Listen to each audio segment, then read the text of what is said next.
接着来看看国际上的政治局势，所有的大选，欧洲国家通通都不可预料了吗？都是一片乱局了吗？法国最新的大选第二轮结果出炉了哦，马克宏中间派拿到了第二名。第一名，让大家意外，第一轮能够感觉要横扫千军，拿下阻隔权的雷朋，极右派，结果反而落到了第三，最后是左翼反而倒过来成为了第一大党。那法国选举被说大爆冷门吗？当左翼拿下了最多席次的时候，马克宏相对是可以安心一点，是吗？那右派的领导人雷朋强调，他跟支持者说，我们的胜利只是被推迟了，但显然在法国选民来说，仍然是阻止的右派掌权之路，还是对右派有所疑虑，是吗？法国选举左翼爆冷门，欧元初步走贬。那担心财政接下来支出的状况如何？公共财政状况是选民最担心的。当然，选赢的一方很开心。看看法国总理塔尔呢，则是今早就递辞呈了哦。那同时，选输的这一派民众等待结果，当街烧东西，在广场上，本来这个浪漫的这个法国巴黎出现了警察镇压。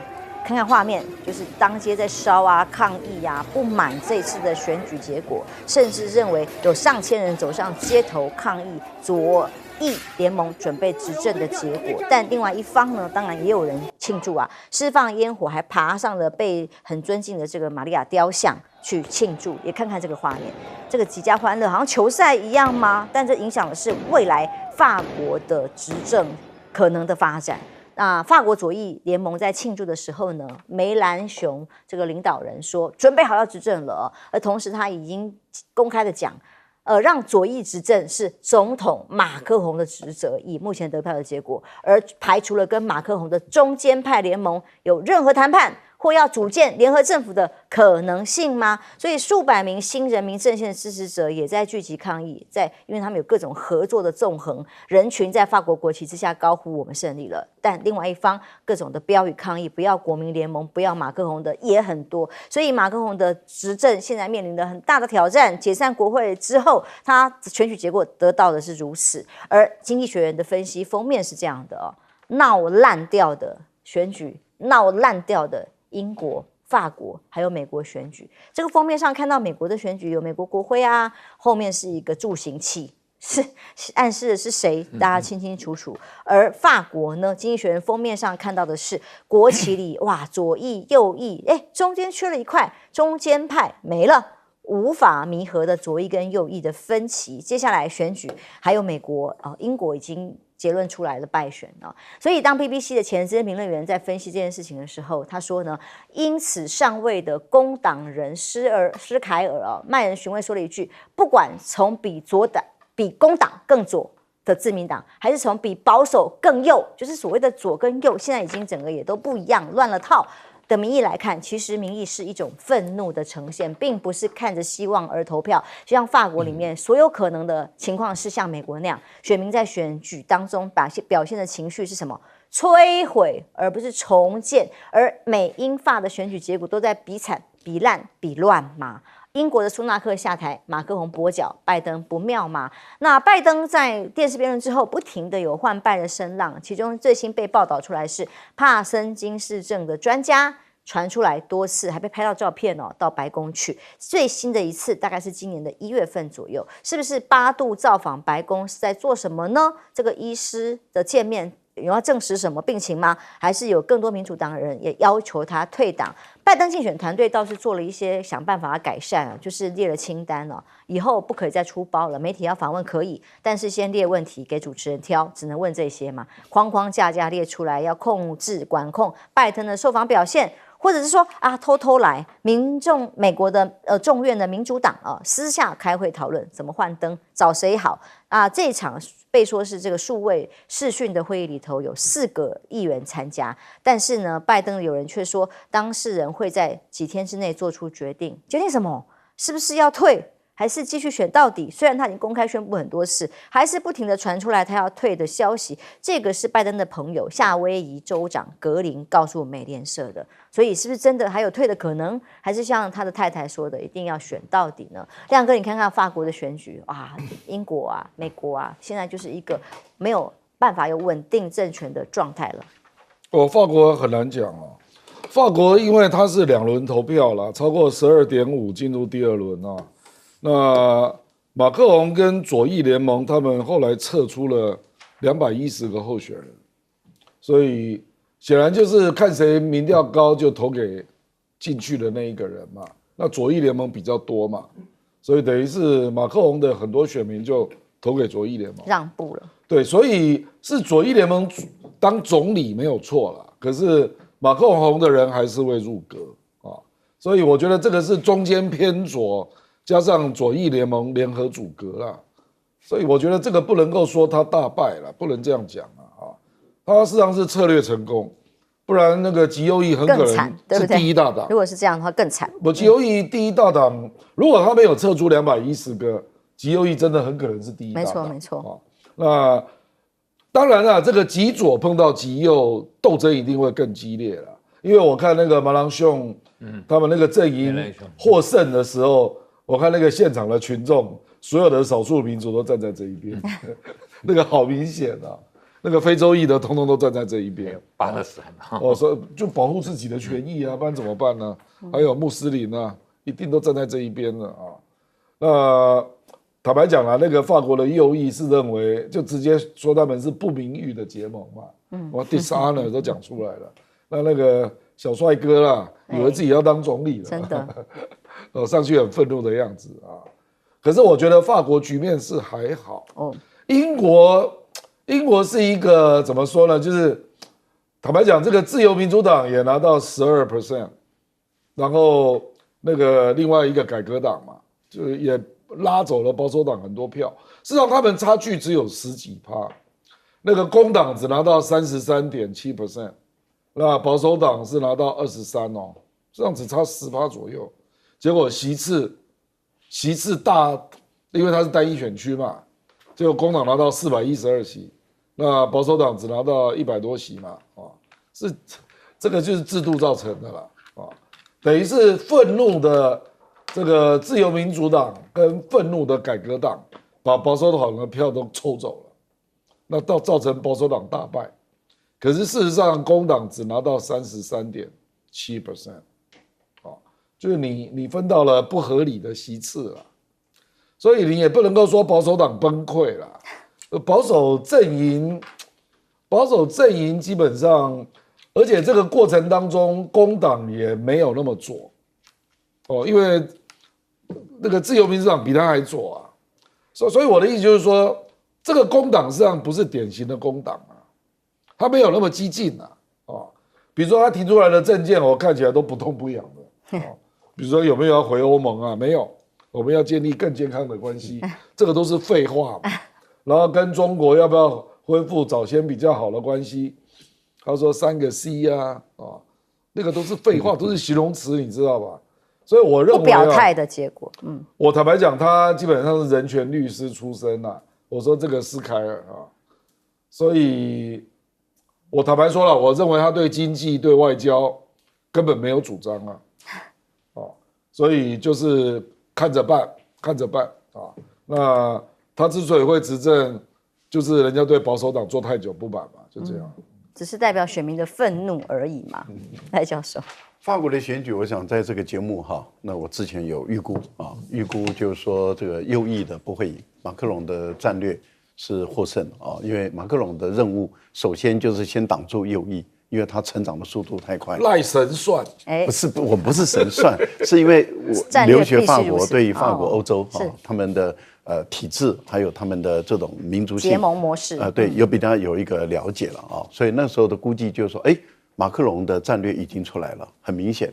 那因为这个领导人啊，他还是有他的脑袋，聪明的啊，他知道他要先挡住的是极右翼的势力，因为极右翼速度太快了。在匈牙利首要敌人，对，匈牙利赢，在意大利赢，然后在德国也赢，德国他也成长到20%了，那然后在法国到33%了，那这不得了，不赶快挡住的话，那极右翼的扩散，这个对欧盟的体制会产生裂解式的威胁，而且对于这个反移民会造成法国社会的内部的很大的撕裂，因为极右翼是非常不欢迎移民者，那已经来移民的人怎么办？他们会被歧视的，这个是很不好的，对欧洲的很人权价值摆在前面的，对相对剥夺感。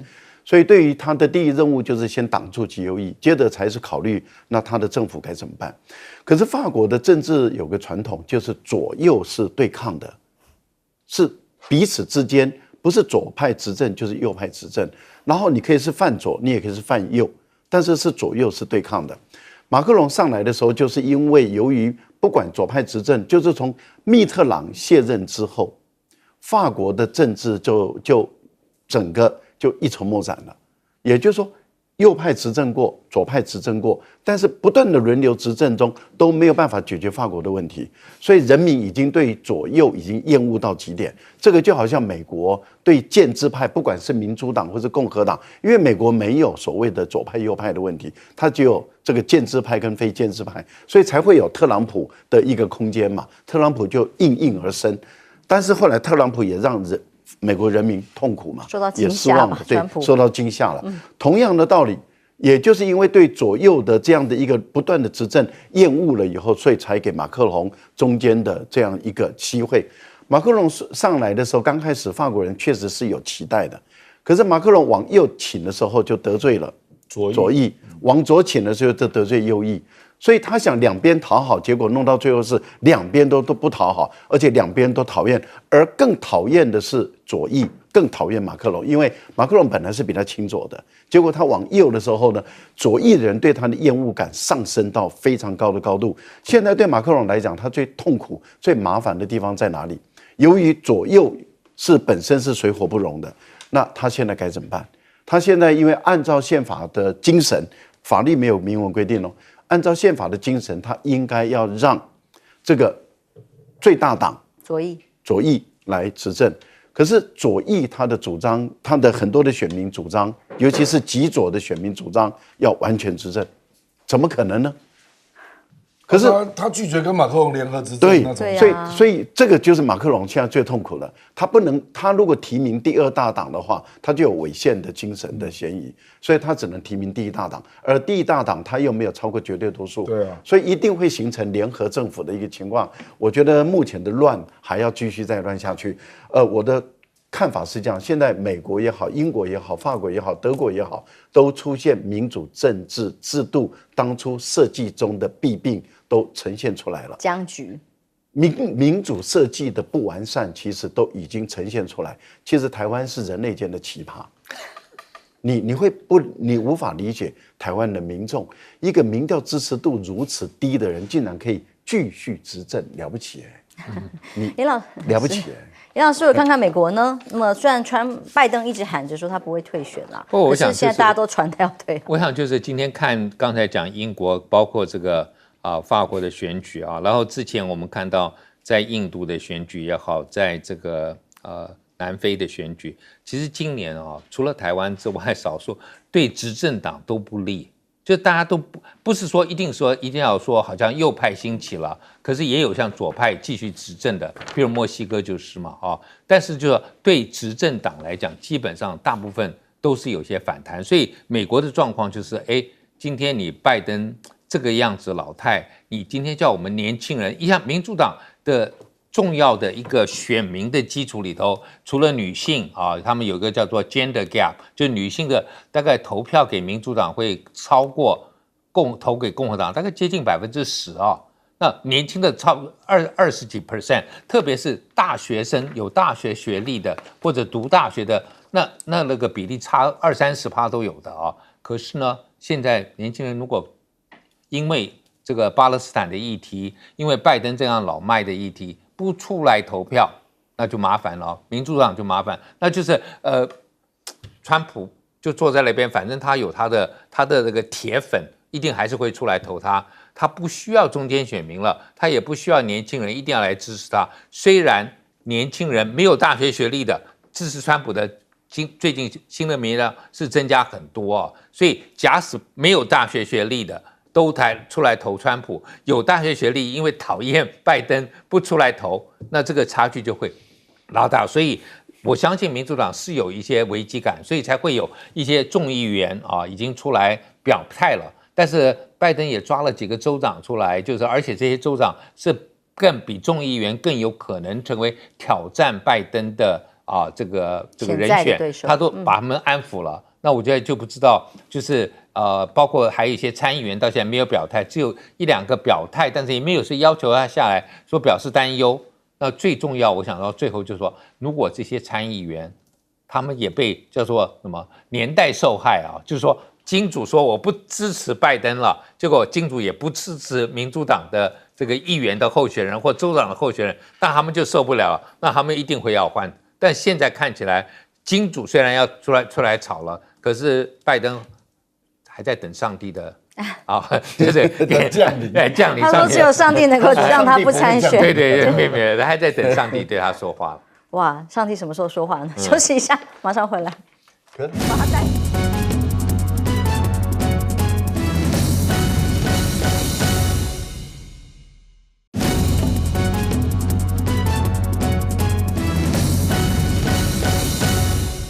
这好像不是新闻，但我每次看到都会觉得心惊，因为波音又出事情了，连续2架都是波音的737的飞机机型7号到日本关岛出现状况，那737从中部的国际机场飞到这个关岛的联合航空里头，飞行过程发现系统故障，警示赶快折返，有44名乘客，6名机组员应该吓坏。另外一个意外是在关岛飞往成田机场的联合航空一样840号这个班机出现意外这个惊异飞机这个飞翼里面出现问题，要宣告紧急状况降落。所以波音是到底出了什么状况？很多各种的吹哨者提出了疑虑，例如这个是不是零件的使用安全的系统出了问题？但又有一个新的爆料，吹哨者说公司用报废零件吗？公司使用的这个有缺陷的报废零件是一个波音前品管经理现在爆料出来说的，已经报废了，却拿来组装。从2000年开始，已经有大约5个不符合品管的零件，为了节省费用吗？被用在了飞机的组装里头。那这个姿势体大，用的可就广泛，可就多了，怎么个查起都还是大问题。好，现在美中呢对抗里头，飞机的安全现在没有把握嘛，大家没有办法有信心的时候，美中的对抗里头，根据艾斯摩尔前执行长的预测美中晶片的战争涉及意识形态，这位温彼得认为还要再打数十年下去，没打完那中程的熟制成晶片被盯上，欧盟还要出手跟着围堵了吗？除了汽车的关税之外，欧盟执委会还传出来开始征求欧洲的半导体企业对中国扩大传统的成熟制成的晶片产能来加以对抗。那预计就是担心防止大批中国成熟制成晶片涌入欧洲市场吗？路透社甚至报道欧盟展开的调查范围会超过美国商务部更多，向美国公司发送的安全调查的范围。消息人士说，这相关的主要晶片使用的2项资源调查，预计9月就要回收。是会加大到什么程度？外界正在观察。但看看俄乌战、中欧贸易战里头，出现了一个比较意外的场景，这位是奥班，匈牙利的总理，已经一早抵达了中国大陆，由华春莹来接机。这个告诉大家，这个推特形容的叫做和平任务 3.0 吗？无预警的突然到访了中国大陆，还跟习近平沟通。那么很多的外界的理解都是认为，他上个礼拜才默默的没有预警的去过了俄罗斯，去过了乌克兰，是不是就针对大家关心的和平俄乌战争有可能停火有关的议题吗？那当然，这个和平使者，所谓和平使命，这是第3次突然出访，有没有可能往这个方向来迈进？这个是一早呢，在中国外交部7月8号早上公布消息之后，大家都在热搜上面的这个内容说，都在搜寻匈牙利总理奥班访华的消息。那甚至从什么6号匈牙利外交部就表示取消本来8号要去布达佩斯的行程，主要是因为匈牙利外长的日程也发生变化，而不是政治因素。那是什么因素呢？外长说他会见了全球最大的电动电池制造商宁德时代，也是跟中国有关。那么要给这个创始人呢，匈牙利正在尽一切的努力避免中欧贸易战。一方面欧盟说要再扩大晶片的制裁，但欧盟的做法跟匈牙利个别的国家其他国家不一定是一致的，所以呢他认为这是在磋商期间，我们一致认为欧盟这些征收惩罚性关税是非常糟糕的主意。所以匈牙利要走自己的路吗？亮哥光看到波音的消息一宗接一宗，那所谓吹哨者的消息真的是让消费者吓坏了。波音实在很难评论啊，广泛建议就是尽量不要做，就这样。有等会不会很难避免啊？我就是你登机前先确认你的飞机是不是波音啊，就这样啊。几率蛮高的耶。这在台湾个737，我都不知道出问题。我上次还搭到787，是不是梦幻班机？就是很容易碰到了。说实在，因为尤其是台湾呐，那台湾政府基本上是美国控制的嘛，所以你上次又加买了28架。是啊，即使华航人员有不同意见，其实最近有关欧盟的新闻啊，我觉得渗水的成分很高了。因为他自己都不知道能不能继续成为一个有效的决策机构所以都是杂七杂八的人在讲话，带风向的概念吗？不也不一定能落实啊。就好比现在那个电动车的关税啊，是，到现在又说4个月再见真章，就是这样啊。那而且更何况这个成熟制程晶片，欧洲的立场是怎样，现在也没人知道啊。那现在只是要展开调查而已啊。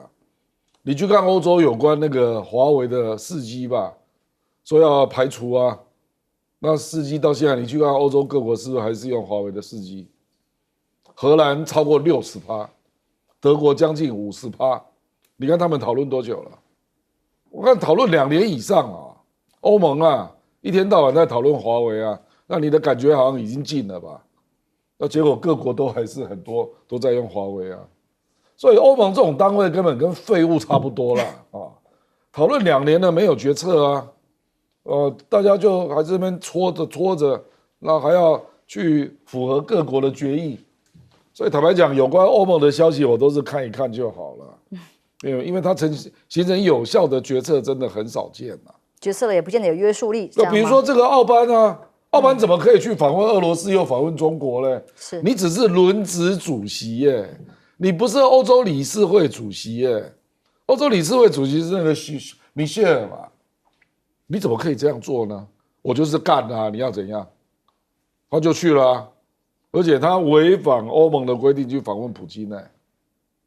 那你可以把匈牙利开除吗？不行啊，他不照样在走来走去啊？那他为什么要去中国？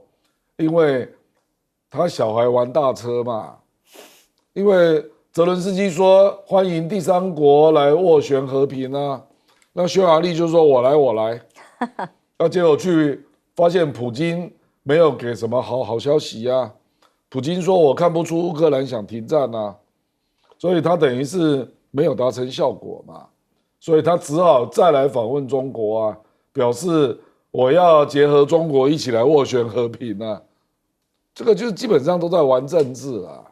玩政治玩到后面这个增加奥班的声望啊，就这样啊。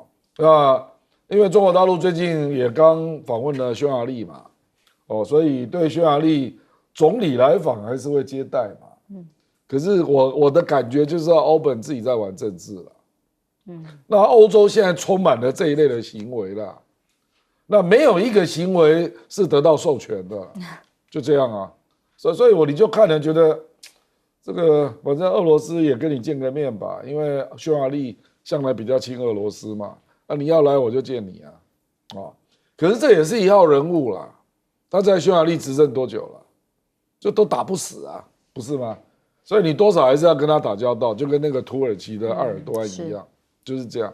那2个人都喜欢玩大车啊，就是这样啊。那可能问题就在于，那欧盟谁说了算？现在奥班去，有可能促成真正的和平吗？欧盟的一个体制，我们通常都叫3驾马车了啊。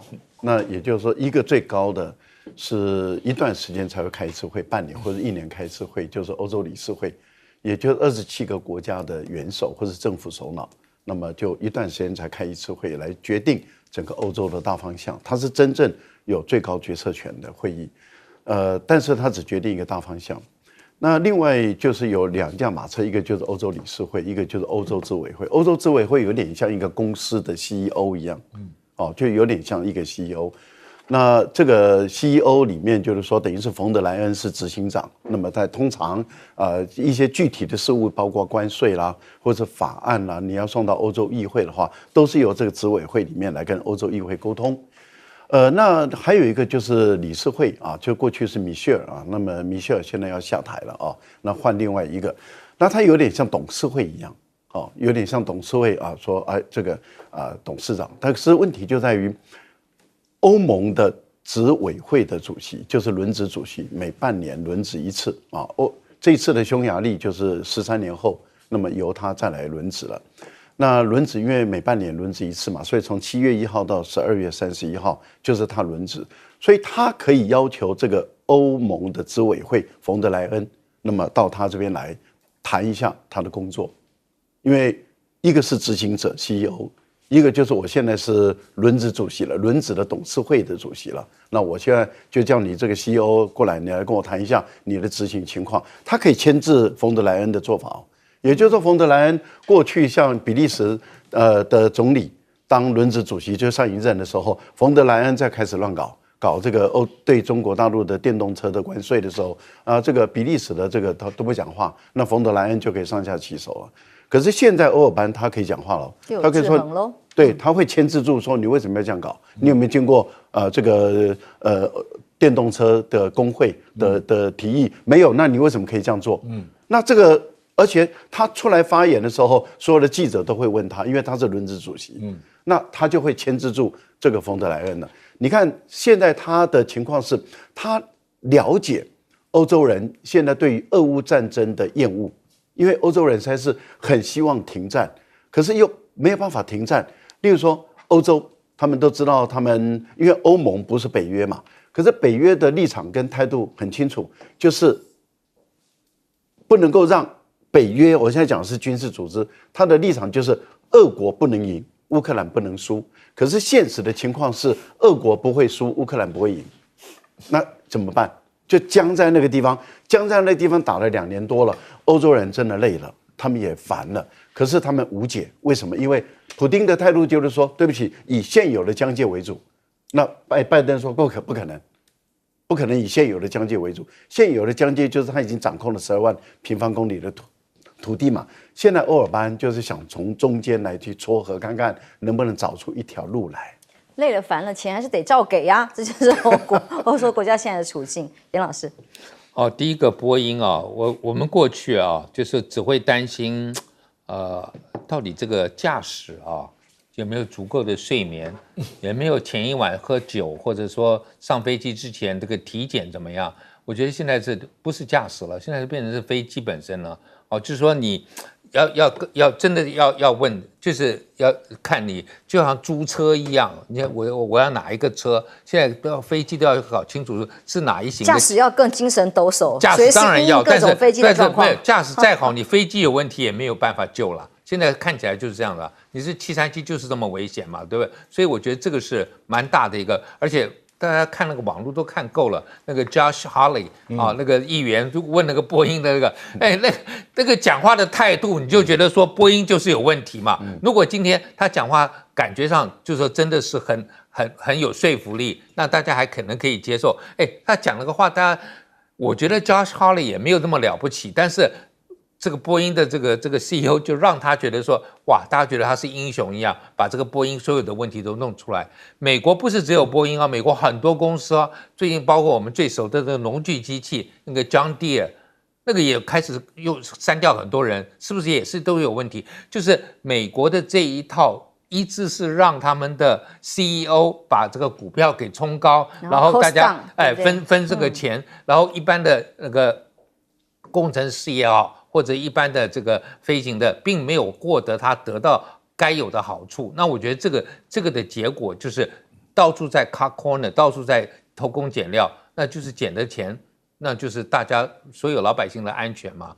所以我觉得波音确实要好好的调查。那匈牙利的情形，我觉得就是大陆啊总是会在欧盟里头找到一个破口。就是你反正欧盟常常有很多重大的问题啊，像当年我们台湾也有找到破口，我们的破口就是捷克嘛，对不对？就是德国想要卖比较重要的武器给大陆，那捷克就出来闹一下，那就没有没一致决没办法过。那现在我觉得匈牙利就是大陆在欧盟的就是一个破口，就是他专门在这个在欧盟里头，等于是不让欧盟可以对大陆有更多的制裁。所以我觉得这个是双方大家都会利用这个欧盟这个制度来做。刚才我们还讨论到这个马克宏或者他们德国对于欧盟未来的这个态度，我觉得这个欧盟现在真的是被美国跟乌克兰搞到就是本来他还可以团结的。对。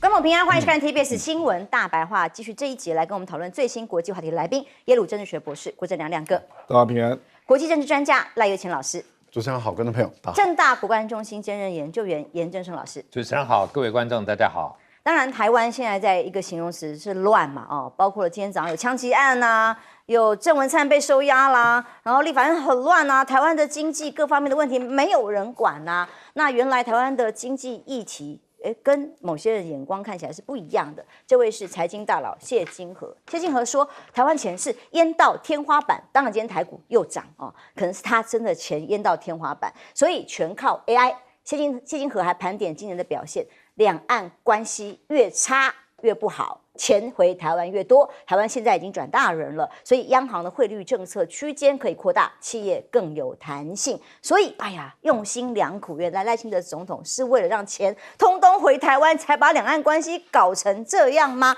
来看看陆委会陆委会。想要把我们现在突然有人大家都忘记渔民吗？渔民我们现在被带回去，还不知道能不能回家呢。梁文杰曾经在节目上公开的讲，他说这个两岸不叫两岸其实中华民国跟中华人民共和国实质就是两个国家，直接讲了各种的两国论的说法，后来改口，再被谈到的时候，因为陆委会主委已经邱垂正把它低调啦，两岸就是两岸当然是两岸，他也跟着讲啦。媒体又是媒体的错，用去脉络化的方式截取说法他根据两岸关系条例，当然就是两岸关系不是本来就是这样，否则你陆委会早就该废了，不是吗？而大概做这个操作两岸议题的时候呢，又有一个消息，德国国会通过了决议案，肯定台海和平很重要，所以谢志伟我们的很久不见的大使出声了，他发文说，代表台湾有事，德国、欧盟都会有事的隐性说法，我们好安全真的是这样吗？来看看解放军最近的动作频仍在自由时报的报道里出现的是怎么样？中国海警船陆续连日在海上出现对峙啦，你退我追各种追逐战，当然最惨的都是渔民。他说有一个隐形的潜规则出现了双方有这个东经118度啦，北纬多少度啦，这个位置啦，变成虚拟的海峡中线，已经具体化了。自由时报告诉大家，本来我们被破坏掉的海峡中线有虚拟化的呈现，你觉得呢？然后再来对照一下好了，中国的科考船加更号到了我们东部的海域海巡，这个是脸书粉专台湾 IDIZ 的这个粉专所报道出来的消息。他说一度这个船还进到了我们24海里的临街区，距离宜兰乌石大概只有20海里，海巡署台东舰在旁边监控，广播区里已经越来越近了，还有什么中线的具体化吗？或者甚至空中好了，空中除了一直不断的几十架的在台湾的上空，这个军方人士透露的消息是12号到13号这2天，解放军更是首度出动的2架侦打1点体的所谓的无人机双尾蝎，在我们东部东部这边的海域也进行不同空层的绕飞，这样的这个行动让相关的人士都忧心说，意味中共解放军多架次无人机对台作战模式正在启动当中，也就是空海各种的模式在交叉的组合的时候，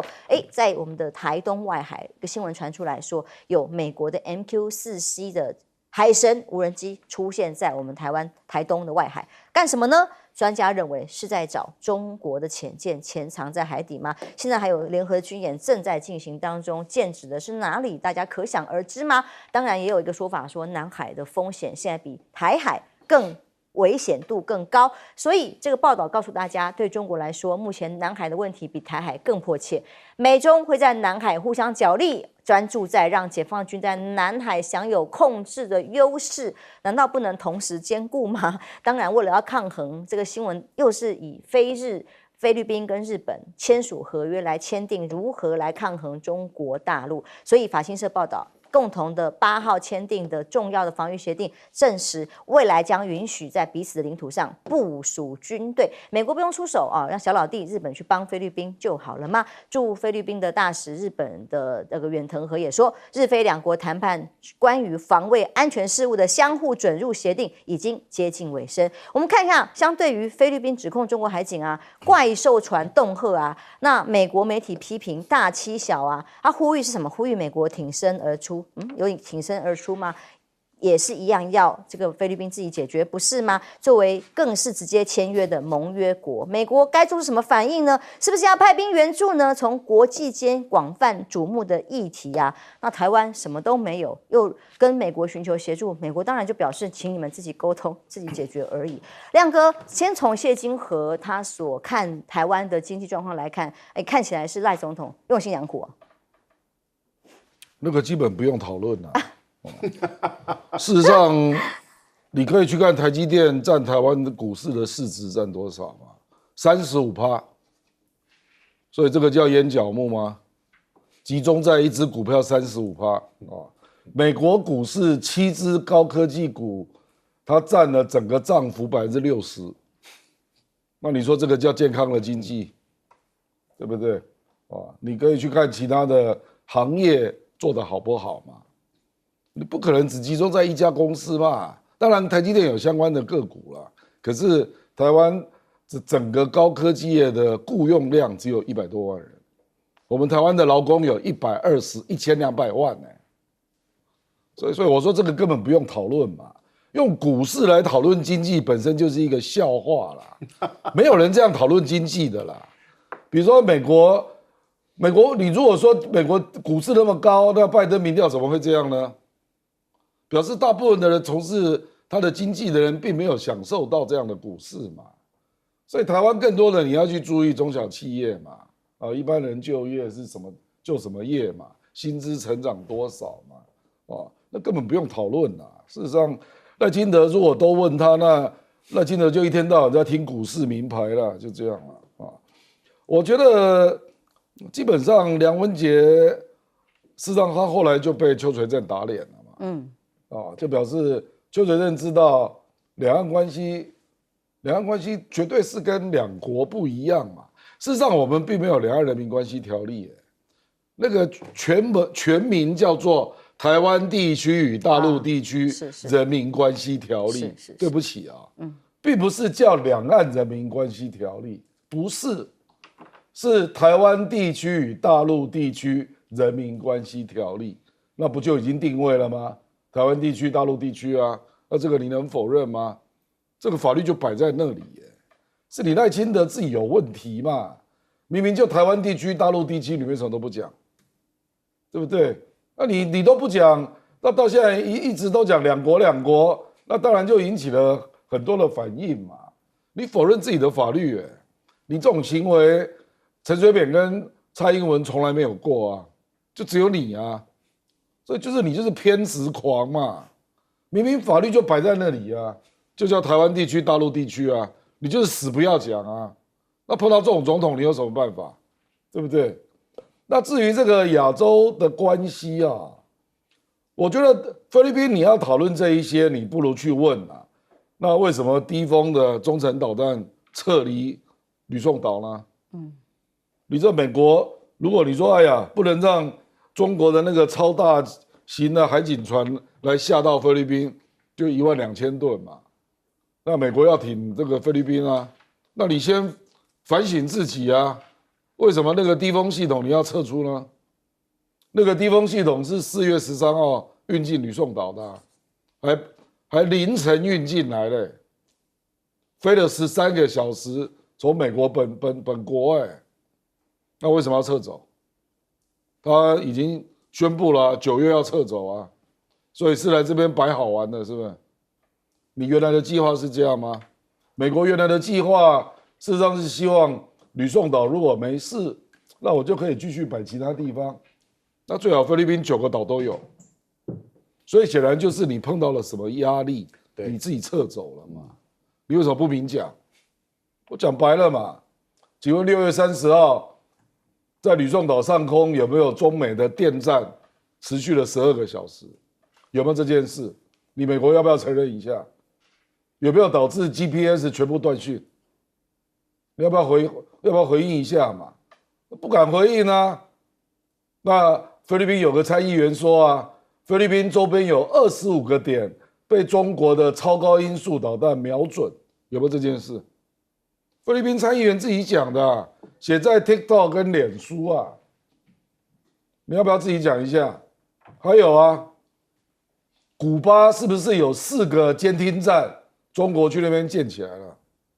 美国的智库 CSIS 公布卫星图，所以你美国是不是怕到了？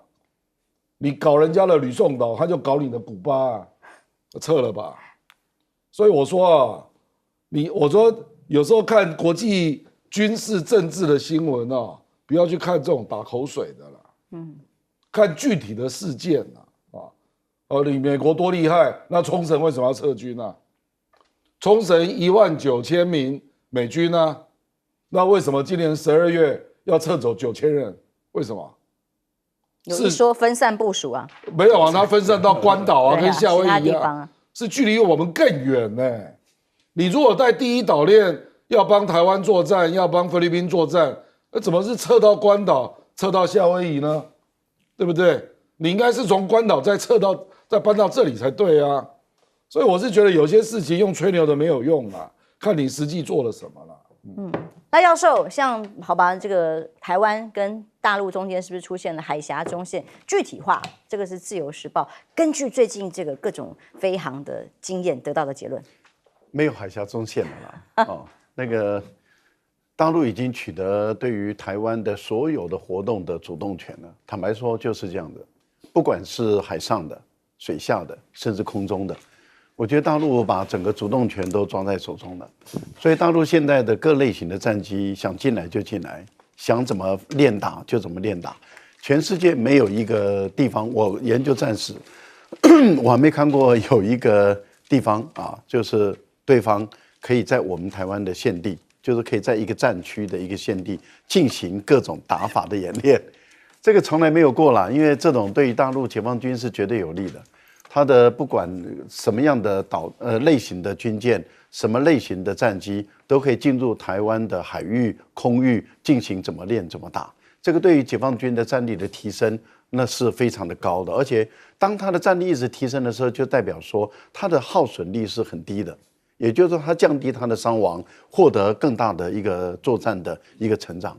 这个是一个坦白说，整个空间、整个主动权都被中国大陆掌握了。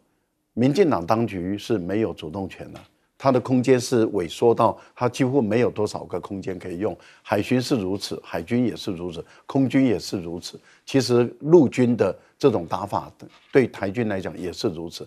所以我个人是认为，蔡英文当局从他的这个裴洛西来台湾一直到现在，把所有的筹码都用光了，没有了。再也没有筹码了。你说那些外国人来台湾根本毫无用处。好，讲到这里的时候，其实在南海那是主权的问题了，台海也是主权的问题。大陆这边是没有任何退让的空间。所以我觉得，不管你美国怎么做动作，日本怎么做动作啊，演来演去，菲律宾怎么做，其实根本没有空间。没有空间的情形下，美国其实经过这段时间的较量，他很清楚的知道。大陆采用的战略很明白了，就是战略就藐视你，战略藐视你就是说我随时可以跟你打，战术上重视你，就是说我在每个区域我都保持绝对的优势。所以在南海，中国大陆的军力面对美菲，不管你美国拉哪些盟国进来，中国大陆都是以绝对的优势来打你，美国没有任何赢的空间。所以当这个美国的自己的官方的媒体啊，就是自由亚洲，其实大家都知道是政府养的媒体嘛啊。政府养的媒体在那边讲说啊，中国大陆以大欺小的时候，其实以大欺小，美国是当之无愧。美国从二战以后到现在，每一场战争几乎都是以大欺小，打韩战是如此，打越战也是如此，侵略阿富汗更是如此，伊拉克、叙利亚、利比亚全部都是以大欺小。美国从来不敢以大对大，从来不敢，一点点都不敢，都是以大欺小。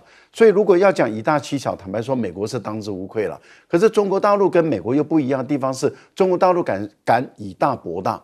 这个是美国所不敢的事情，所以一个大陆敢以大博大，而美国不敢以大博大的时候，谁胜谁败，其实结论都已经很清楚了。至于股市名嘴它是在台湾很有名的反向操作的指标了。那么反向操作的指标，你想问问台湾的民众，你有没有感觉我们的钱淹到天花板？我想99%的台湾民众说对不起啊，我没有钱。有可能他家里是如此。那少数哪1%的有钱吗？袁老师。我想第一个，两岸关系刚才我们提到，就是台湾跟大陆之间那我不知道我们为什么好像嘴巴要讲跟大陆是一个不是国与国的关系有这么困难到底我们损失了什么东西，我也不知道就是我们今天跟对岸的关系包括民众党讲的一家人，至少我们没有像你想想看，宋朝当年跟辽国澶渊之盟是兄弟，后来跟金签订的合约，先叫叔父，后来叫伯父。我们跟大陆关系有需要这样子吗？这个那么卑微吗？没有嘛，没有卑微的时候，你每天还要去呛，到时候搞不好最后人家要搞这个怎么办？我觉得这个是我们应该去想一想。其实现在算是就是以他这么大。这么强，我们这样子跟他还愿意跟你对等的时候，我觉得我们应该要认识到这个渔民都救不回来了，对，是不是？